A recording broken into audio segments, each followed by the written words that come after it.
Hello guys and welcome to Skynomics academy. My name is Sunil Kumar Yadav और जैसा कि आप स्क्रीन पर देख पा रहे हैं, आज हम लोग सीयूटी 2025 के जो माइक्रो इकोनॉमिक्स है उसका सेट नंबर 2 डिस्कस करेंगे, क्योंकि हमने सेट नंबर 1 डिस्कस ऑलरेडी कर रखा है कि नहीं। सेम उसी तरीके से मैक्रो इकोनॉमिक्स का भी हमने सेट डिस्कस करा है, तो उसको भी जरूर देखिएगा। ठीक है, आप लोगों को एक प्लेलिस्ट में मिल जाएगा आराम से। ठीक है, एक प्लेलिस्ट है जिसका नाम है आप सीयूटी यूजी ऐसे करके, सीयूटी यूजी इकोनॉमिक्स और बिजनेस स्टडीज या 2025 भी है। 2025 इकोनॉमिक्स और आपको बीएसटी दोनों को देखने को मिलेगा। ठीक है, तो आप लोग शानदार तरीके से इकोनॉमिक्स में मैं 2 पार्ट्स में डिस्कस कर रहा हूँ। क्यों? क्योंकि माइक्रो और मैक्रो को अलग-अलग करके डिस्कस कर रहे हैं, ताकि आपके दोनों पार्ट्स जो हैं वो अलग-अलग तरीके से कवर हों और शानदार तरीके से कवर हों। ये मेरी एक तरीके से ख्वाहिश थी, तो वो मैं यहाँ पे पूरा कर रहा हूँ, है कि नहीं? तो चलिए, आप लोग ज़रूर देखिएगा ये वाला वीडियो, और अगर आप लोगों ने अभी तक सब्सक्राइब नहीं करा तो सब्सक्राइब कर दीजिए। आप लोगों को इसी तरीके का वीडियो या फिर इकोनॉमिक्स से जो है रिलेटेड वीडियोस आपको सारी चीज़ें यहाँ पर देखने को मिलेंगे। ठीक है? चलिए स्टार्ट करते हैं। तो पहला हमारे पास स्क्रीन पर कौन-सा क्वेश्चन है वो देख लेते हैं। ठीक है? तो पहला क्वेश्चन है, which of the following is an example of micro economics. Micro economics का कौन-सा एग्जांपल है आप लोगों को यहाँ देखने को मिल रहा है। ठीक है? तो यहाँ पर आप जानते हैं कि माइक्रो इकोनॉमिक्स क्या होता है। स्मॉल लेवल पर अगर हम लोग इकोनॉमिक्स को पढ़ते हैं, बहुत या इंडिविजुअल लेवल पर, इस स्मॉल लेवल बोलो या फिर इंडिविजुअल लेवल पर अगर इकोनॉमिक्स को पढ़ रहे हैं, तो वो हम लोग कहाँ पढ़ते हैं भाई? इंडिविजुअल लेवल पर पढ़ रहे हैं, तो वो हम लोग कहाँ पढ़ते हैं? माइक्रो इकोनॉमिक्स में। जैसे कि मैंने बताया था कि अगर एक पूरे जंगल के बारे में स्टडी करना है, मतलब जंगल बहुत बड़ा होता है भाई, तो पूरे बड़ी चीज के बारे में स्टडी करना है, तो वहां पर हम लोग मैक्रो इकोनॉमिक्स में स्टडी करेंगे। लेकिन उस जंगल में एक पेड़ के बारे में स्टडी करना है, तो वो हम लोग कहाँ डिस्कस करेंगे? Micro economics. मतलब अगर पूरे कंट्री के बारे में डिस्कस करना है, पूरे कंट्री के बारे में डिस्कस करना है, ठीक है, कंट्री के कंडीशन के बारे में जानना है, तो वो माइक्रो इकोनॉमिक्स के से हम लोग जान पाएँगे। और अगर उस कंट्री में एक बंदे या एक कस्बा या फिर एक लोकेलिटी के बारे में जानना है, तो हम लोग माइक्रो इकोनॉमिक्स के बारे में जान पाएँगे। ठीक है? तो यहाँ पर अगर देखा जाए तो जनरल प्राइस, अब अगर जनरल प्राइस जैसे कि इन्फ्लेशन होता है भाई, तो आप इन्फ्लेशन को जानने के लिए ऐसा नहीं बोलेंगे कि भाई टमाटर का दाम ना बढ़ गया तो पूरा इन्फ्लेशन बढ़ गया। ऐसे हम लोग नहीं बोल सकते हैं, पूरी महँगाई बढ़ गई, ऐसे नहीं बोल सकते हैं, है कि नहीं? तो ये तो मैक्रो के अंदर आएगा। ठीक है? तो ये बात आपको समझ में आ गया। गवर्नमेंट बजट, ये भी मैक्रो के अंदर आएगा, क्योंकि सरकार जो बजट बनाती है, वो कोई एक बंदे के लिए नहीं बनाती है, पूरे कंट्री के लिए बनाती है। ठीक है? Growth of resource in economy, अगर इकोनॉमी में रिसोर्स का ग्रोथ हो रहा है, तो वो सबके लिए हो रहा है भाई, किसी एक पर्टिकुलर आदमी के लिए तो हो नहीं रहा है कि नहीं? तो इसका मतलब सी ऑप्शन भी आपका कहाँ देखने को मिलेगा? मैक्रो में देखने को मिलेगा। मतलब आंसर क्या होगा हमारा? Price determination of gold jewellery. बिल्कुल, क्योंकि एक पर्टिकुलर प्रोडक्ट के बारे में बोला है कि गोल्ड की जो प्राइस है वो डिपेंड करती है, तो वो माइक्रो इकोनॉमिक्स में हम लोग पढ़ेंगे, क्योंकि यहाँ एक पर्टिकुलर चीज के बारे में बता दिया गया है। ठीक है, चलिए, आई होप सो ये चीज कंप्लीट होगा। आगे देखते हैं नेक्स्ट क्वेश्चन हमारे पास क्या है। नेक्स्ट क्वेश्चन हमारे पास है सेकंड वाला। ठीक है, तो शानदार तरीके से देखते जाइएगा। साथ ही साथ आप लोग पीडीएफ जो होगा वो टेलीग्राम पर आप लोगों को मिल जाएगा, तो आप लोग टेलीग्राम अभी ज्वाइन कर लीजिए। एक साथ ही मैं डाल दूंगा, ताकि आपकी जो प्रैक्टिस है वो भी होता चले। ठीक है, the problem of choice related to, problem of choice किससे रिलेटेड है? अब समझना, प्रॉब्लम ऑफ चॉइस जो है किससे रिलेटेड है। अब चॉइस की प्रॉब्लम कब क्रिएट होती है वो समझना। ठीक है, जब इकोनॉमी में स्कार्सिटी होती है।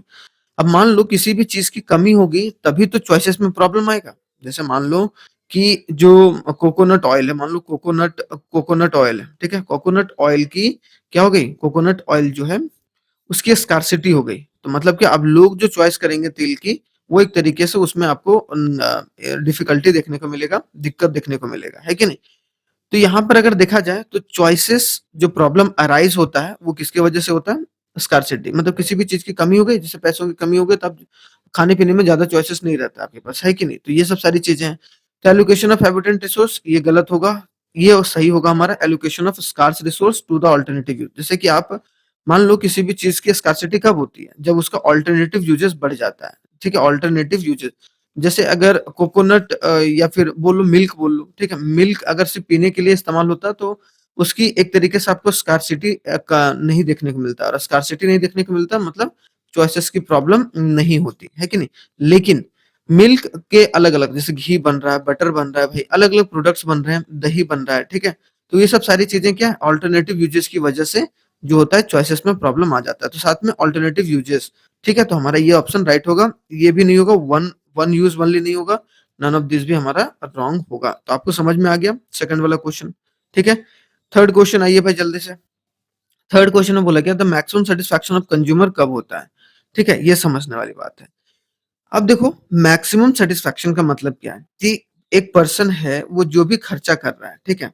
क्योंकि माइक्रो इकोनॉमिक्स पढ़ रहे हैं भाई हम लोग। तो एक पर्सन जो भी खर्च कर रहा है, जो भी पैसा खर्च कर रहा है या जिस भी प्राइस पर जो भी कमोडिटीज़ ले रहा है, ठीक है? अगर उसको मार्जिनल यूटिलिटी भी इक्वल है, ठीक है? अगर उसकी मार्जिनल मार्जिनल यूटिलिटी भी इक्वल है, मतलब जो उसका सैटिस्फैक्शन लेवल है, वो भी एक तरीके से इक्वल है। मार्जिनल यूटिलिटी इक्वल है। इसका मतलब हम लोग क्या बोलेंगे कि वहाँ पर जो है चीज़ें आसानी तरीके से और अच्छी तरीके से चल रही हैं और बंदा सैटिस्फाइड है, मैक्सिमम सैटिस्फाइड है। मतलब व्हेन एमयूएक्स मतलब एक्स मतलब एक particular commodity, marginal utility of x commodity is equal to price of x commodity. अगर ये बराबर हो जाता है तो हम लोग क्या बोलेंगे, यहाँ इस सिचुएशन पर जो होगा वो मैक्सिमम सैटिस्फैक्शन देखने को मिलेगा कंज्यूमर कि भाई जितना ना प्राइस लगा था उतना सैटिस्फैक्शन उसको भी सही तरीके से मिला। मतलब मैक्सिमम सैटिस्फाई हुआ यहाँ पर कंज्यूमर भाई। तो हमारा option number 1 is the correct answer. तो थर्ड का ऑप्शन नंबर ए होगा, वो राइट होगा। ठीक है, याद रखना है। आते हैं next fourth number question, which of the following is true? इसमें से कौन सा ट्रू है? T U increasing till M U is positive, T U is maximum when M U is zero, T U declines when M U is negative, या फिर all of this. तो मैंने आपको पिछले वाले माइक्रो इकोनॉमिक्स के set में बताया था, प्रैक्टिस सेट में क्या बताया था भाई, कि एक तरीके से आपको क्या देख के चलना है कि टी यू और एम यू के बीच में रिलेशन बहुत जरूरी है। टीयू और एमयू, टीयू का मतलब टोटल यूटिलिटी, एमयू का मतलब मार्जिनल यूटिलिटी। उसमें क्या होता है भाई, जब टीयू इंक्रीज करता है, ठीक है, इंक्रीज करता है, तब तक इंक्रीज करते रहता है जब तक जो है वो एक तरीके से एमयू पॉजिटिव में रहता है। ठीक है, एमयू पॉजिटिव में, मतलब पहला स्टेटमेंट राइट है। फिर दूसरा, जब टीयू मैक्सिमम पर पहुंच जाता है तो एमयू क्या होता है हमारा, एमयू होता है हमारा जीरो। ठीक है। फिर दूसरा देखो, जैसे कि यहाँ पर मैंने डायग्राम भी उस दिन बताया था आपको कि ये पॉजिटिव रहा भाई, ये एकदम से बढ़ता चला गया फिर घटेगा। यहाँ क्या रहता है कि यहाँ से अगर नीचे से नीचे चलता चलता है, ये कौन है, मार्जिनल यूटिलिटी है, और ये है हमारा टोटल यूटिलिटी, है कि नहीं? तो इन दोनों में डिफरेंस देखिए, ये वाला टोटल यूटिलिटी बढ़ता गया, लेकिन जब यहाँ पॉजिटिव था, देखो ये पॉजिटिव था, तब तक बढ़ता चला गया, बढ़ता चला गया, बढ़ता चला गया, मैक्सिमम पहुंचा तो ये जीरो हो गया। यहाँ मैक्सिमम पर पहुंचा ये, तब यहाँ पर क्या हो गया, जीरो हो गया। मार्जिनल यूटिलिटी यहाँ पर क्या हो गया, जीरो हो गया। ठीक है। फिर टीयू जैसे ही डिक्लाइन करेगा, टीयू जैसे ही डिक्लाइन करेगा, वैसे आपको क्या देखने को मिलेगा, एमयू जो है वो नेगेटिव में चला गया। देखिए एमयू नेगेटिव में, क्योंकि ये तो पॉजिटिव वाला हो गया, 1 2 ऐसे करके 3, लेकिन ये आपको नेगेटिव देखने को मिलेगा। ठीक है, तो इसका मतलब क्या है, नेगेटिव। तो all of this is the right answer. ठीक है, तो ऑप्शन नंबर 4 का मतलब ऑप्शन नंबर 4 होगा फोर्थ क्वेश्चन का। ठीक है, अब आते आते नेक्स्ट क्वेश्चन में, विच of the following is a cause of decrease in demand? Which of the following is a cause of decrease in demand? इसमें से कौन सा है वो डिमांड को डिक्रीज करेगा? ठीक है, यहाँ पर समझने वाली बात। अब यहाँ समझिए कि क्या बोला गया भाई। अब आप जानते हैं कि लॉ ऑफ डिमांड हमारा क्या बोलता है। लॉ ऑफ डिमांड हमारा ये बोलता है कि जब प्राइस बढ़ता है तो क्वांटिटी डिमांडेड क्या होता है, कम होता है, और जब प्राइस घटता है तो क्वांटिटी डिमांडेड क्या होता है, बढ़ जाता है। इसका मतलब क्या हो गया भाई, कि हमारा ये लॉ ऑफ डिमांड हो गया। तो यहाँ बोला गया कि हमारा डिक्रीज कब होगा डिमांड में। तो पहली बात कि देख लेते हैं, decrease in the price of substitute goods. तो बिल्कुल, अब यहाँ पर देखो, समझो बात यहाँ पर क्या है। यहाँ पर बात क्या है, पहले वाले में क्या बोला गया, सब्स्टिट्यूट गुड्स कौन होता है, जैसे टी और कॉफी मान लो, है कि नहीं? टी और कॉफी कौन है, सब्स्टिट्यूट गुड्स, कि एक के बदले दूसरे को एक तरीके से सब्स्टिट्यूट किया जा सकता है। डिक्रीज इन प्राइस, अब मान लो कि इसके प्राइस में डिक्रीज हो गया, ठीक है, इसके प्राइस में डिक्रीज हो गया, तो एक तरीके से क्या देखने को मिलेगा, प्राइस में इसका डिक्रीज हुआ, तो क्वांटिटी किसका एक तरीके से आपको डिक्रीज होता हुआ देखने को मिलेगा। ठीक है, मतलब बोला गया विच of the following cases decrease in demand, तो यहाँ पर डिमांड का डिक्रीमेंट हो रहा है कि नहीं हो रहा है, यहाँ पर किसका, इसका। क्यों, सब्स्टिट्यूट गुड्स ये है, तो इसकी क्वांटिटी डिमांडेड क्या हो जाएगी, कम हो जाएगी। क्यों, क्योंकि जब प्राइस हुआ है टी का कम, तो इसको लोग ज्यादा खरीदेंगे भाई, सिंपल सी बात है, मतलब इसको ज्यादा नहीं खरीदेंगे। तो इसके सब्स्टिट्यूट गुड, टी का जो सब्स्टिट्यूट गुड्स है उसके जो है एक तरीके से डिमांड में कमी आया, तो हमारा डिक्रीजिंग डिमांड हो गया भाई। पहला वाला एक तरीके से राइट होगा। ठीक है, ये समझिए। दूसरा, unfavourable change in the taste and preference, ये भी देखिए कि मान लीजिए आज केएफसी जो है, केएफसी में लोग जो जा रहे हैं वहां पर उनके मान लो कि टेस्ट जो है उनको अब पसंद नहीं आने लगा, टेस्ट पसंद नहीं आने लगा, अनफेवरेबल हो गया। अनफेवरेबल हो गया, लोगों को फैशन जो है वो पसंद नहीं आने लगा कोई भी ब्रांड का, तो उसकी क्या होगी, उसकी डिमांड जो होगी वो एक तरीके से क्या हो जाएगी, कम हो जाएगी। सिंपल सा लॉजिक है, समझ में आ गया। तीसरा जो है डिक्रीज इन द इनकम। अब ये भी तो सच्ची बात है कि अगर किसी भी पर्टिकुलर पर्सन का अगर इनकम डिक्रीज कर जाता है, कोई भी पैसा नहीं कमा रहा, डिक्रीज हो रहा है, तो उसकी डिमांड भी एक तरीके से क्या होगी, डिमांड भी डिक्रीज होता हुआ देखने को मिलेगा। तो इसका ऑप्शन क्या होगा, all of this is the right answer. ठीक है, तो आई होप सो आपको समझ में आ गया होगा 5वां नंबर क्वेश्चन। ठीक है, आते हैं 6 नंबर क्वेश्चन में। Diagrammatic presentation of demand schedule of an individual curve a buyer of a commodity in a market yield क्या होगा। ठीक है, यहाँ पर क्या बोला गया कि अगर हम लोग इंडिविजुअल बायर की डिमांड को डिनोट कर रहे हैं, क्या इंडिविजुअल जो बायर है उसके डिमांड को, बायर के डिमांड को अगर हम लोग डिनोट कर रहे हैं किससे, ग्राफिकली डिनोट कर रहे हैं या फिर डायग्रामेटिकली डिनोट कर रहे हैं। जब भी कभी भी डिमांड को हम लोग ग्राफिकली डिनोट करते हैं, ठीक है, तो वो दो चीज होता है। ठीक है, कर्व जो होता है ग्राफिकली दो, एक होता है मार्केट डिमांड कर्व, एक होता है मार्केट डिमांड कर्व, एक होता है इंडिविजुअल डिमांड कर्व। मतलब एक लौता व्यक्ति का जो डिमांड कर्व हम लोग ग्राफिकली डिनोट कर रहे हैं उसको हम लोग इंडिविजुअल डिमांड कर्व। और जो पूरे कंट्रीज में जितना भी है, जो भी मार्केट में है, उसको एक तरीके से हम लोग डिनोट कर रहे हैं, तो मार्केट डिमांड कर्व हो गया। तो इंडिविजुअल है तो यहाँ पर individual demand curve is the right answer हो जाएगा। ठीक है, मैंने कॉन्सेप्ट पढ़ा रखा है, आप लोग वीडियो जाके देख सकते हैं। ठीक है, आते हैं 7th नंबर क्वेश्चन पर। दो स्टेटमेंट दिया हुआ है, स्टेटमेंट 1 एंड स्टेटमेंट 2। ठीक है, तो यहाँ पर देखते हैं कि क्या क्वेश्चन होने वाला है। ठीक है, तो यहाँ पर क्या है भाई, पहला कि the horizontal straight line of demand curve is known as perfectly elastic demand. Perfectly horizontal का मतलब क्या हो गया, ये डिमांड कर्व है भाई, ये मतलब ग्राफ है, यहाँ पर एक्स हो गया, यहाँ पर वाई हो गया, इधर प्राइस हो गया, इधर क्वांटिटी हो गया। हॉरिजॉन्टल का मतलब होता है ये वाला लाइन, ये हॉरिजॉन्टल है, हॉरिजॉन्टल लाइन डिमांड कर्व। इसका मतलब हॉरिजॉन्टल का मतलब क्या है कि प्राइस कांस्टेंट है कि नहीं, इसका प्राइस कांस्टेंट है, और जो क्वांटिटी डिमांडेड है वो बढ़ रहा है या फिर घट रहा है। मतलब किसमें चेंजेस होता हुआ देखने को मिल रहा है, क्वांटिटी डिमांडेड में। इसका मतलब क्या हो गया, प्राइस तो कांस्टेंट है लेकिन क्वांटिटी डिमांडेड चेंज हो रहा है। क्वांटिटी डिमांडेड चेंज हो रहा है मतलब वो कौन सा डिमांड है, कौन सा इलास्टिसिटी ऑफ डिमांड है, परफेक्टली इलास्टिक डिमांड। जब elasticity of demand is equal to infinity होता है। इलास्टिसिटी ऑफ डिमांड इन्फिनिटी कब होता है, जब प्राइस कांस्टेंट रहता हो और क्वांटिटी डिमांडेड ऊपर या नीचे हो रहा हो। ठीक है, दूसरा चीज आता है, मतलब ये स्टेटमेंट राइट है हमारा। दूसरा, when elasticity of demand is equal to zero, elasticity of demand कभी भी जीरो होगा। आप समझो, elasticity of demand is equal to zero होता है, तो इसका मतलब क्या होता है, is a situation when a change in price causes, जो चेंज इन प्राइस मतलब प्राइस में चेंज हो रहा है, causes no change in the quantity demanded. लेकिन क्वांटिटी डिमांडेड क्या है, कांस्टेंट है। तो क्वांटिटी डिमांडेड अगर कांस्टेंट है और प्राइस चेंज हो रहा है, मतलब उसी का जस्ट उल्टा, कि क्या क्वांटिटी डिमांडेड कांस्टेंट है ये वाला, क्योंकि क्वांटिटी डिमांडेड हमारा यहाँ पर होता है भाई, क्वांटिटी डिमांडेड हमारा नीचे होता है और इधर हमारा प्राइस होता है, ये कांस्टेंट है, प्राइस ऊपर नीचे जा रहा है। ठीक है, इसका मतलब क्या होगा कि यहाँ पर आपको elasticity of demand is equal to zero, और इसको बोलेंगे हम लोग परफेक्टली इन इलास्टिक डिमांड। क्या बोलेंगे, परफेक्टली परफेक्टली इन इलास्टिक। क्या है, इन इलास्टिक, इलास्टिक नहीं है, परफेक्टली इन इलास्टिक डिमांड है। ठीक है, तो हमारा बोथ स्टेटमेंट इज ट्रू।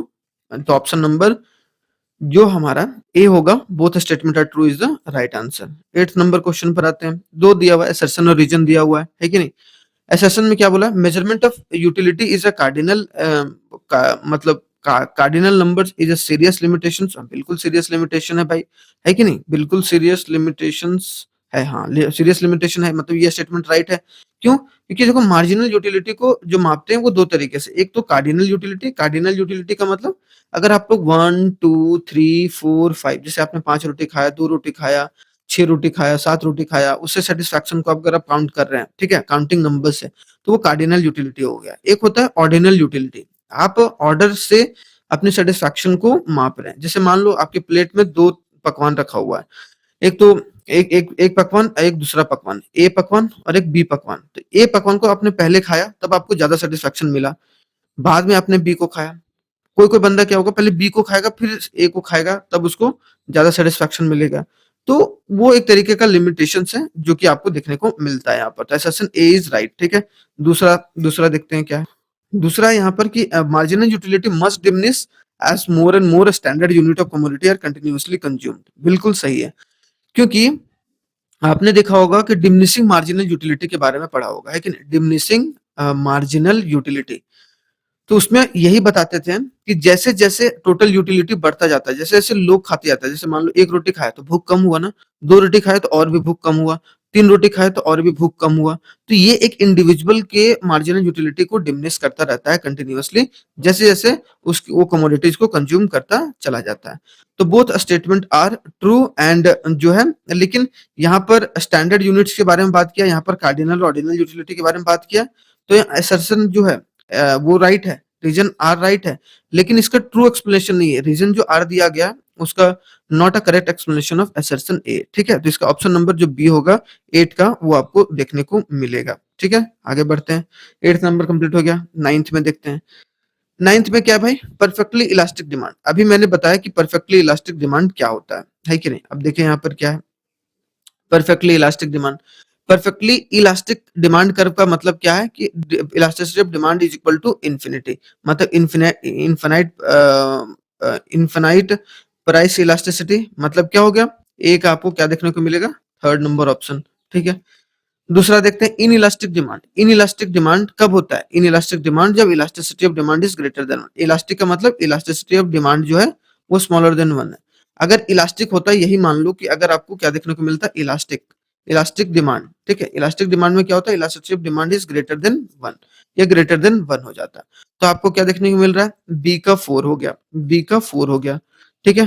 तो बी का 4 हो गया, तो हमारा देखो 9th का जो ऑप्शन नंबर क्या होगा भाई? यहाँ पर देखो, ए का 3 हो गया, बी का 4 हो गया, ए का 3 हो गया, बी का 4। हाँ, तो ये हमारा ऑप्शन राइट हो गया। बाकी किसमें ये नहीं मिल रहा है। उसके बाद भी देख लेते हैं। Price elasticity of demand, ED का फॉर्मूला होता है elasticity of demand is equal to delta Q by delta P into P by Q, और माइनस का साइन इसीलिए लगता है, क्यों? क्योंकि प्राइस और क्वांटिटी के बीच में कैसा रिलेशन है? इनवर्स, उल्टा रिलेशन है। प्राइस जैसा हरकत करता है, उससे सेम हरकत जो है क्वांटिटी नहीं करता है। तो delta Q by delta P into P by Q इसका राइट आंसर। लॉन्ग टाइम में कोई भी चीज जो होता है वो इलास्टिक इन डिमांड हो जाता है। कोई लंबे समय तक चलता है बिजनेस, तो उसको इलास्टिक डिमांड कर देते हैं हम लोग, ठीक है? हमारा ऑप्शन नंबर ये जो होगा वो आपको देखने को मिलेगा राइट है, ऑप्शन नंबर बी, ठीक है? बहुत इंपॉर्टेंट क्वेश्चन था ये। लास्ट क्वेश्चन आते हैं इस वाले सेट का, ठीक है? Take a clue of the image. Image में आप देखिए ये चीज और ये चीज। तो यहाँ पर देखिए, यहाँ वर्ल्ड वर्ल्ड का ये वर्ल्ड मैप है। इसका मतलब क्या है? यहाँ पर हम लोग मैक्रो इकोनॉमिक्स के बारे में डिस्कस कर रहे हैं। यहाँ पर एक इकलौता बंदा है, मतलब ये किसके बारे में है? माइक्रो के बारे में। मतलब यहाँ दोनों चीजों के बारे में डिस्कस किया जा रहा है, मतलब both A and B is the right answer, है कि नहीं? चलिए, आई होप सो आपको समझ में आया होगा शानदार तरीके से। और चलिए मिलते हैं हम लोग नेक्स्ट वीडियो में मैक्रो इकोनॉमिक्स के सेट 2 में, ठीक है? तब तक आप लोग इसको जरूर एंजॉय कीजिएगा, ठीक है? चलिए, थैंक यू वेरी मच, जय हिंद, मिलते हैं नेक्स्ट वीडियो में।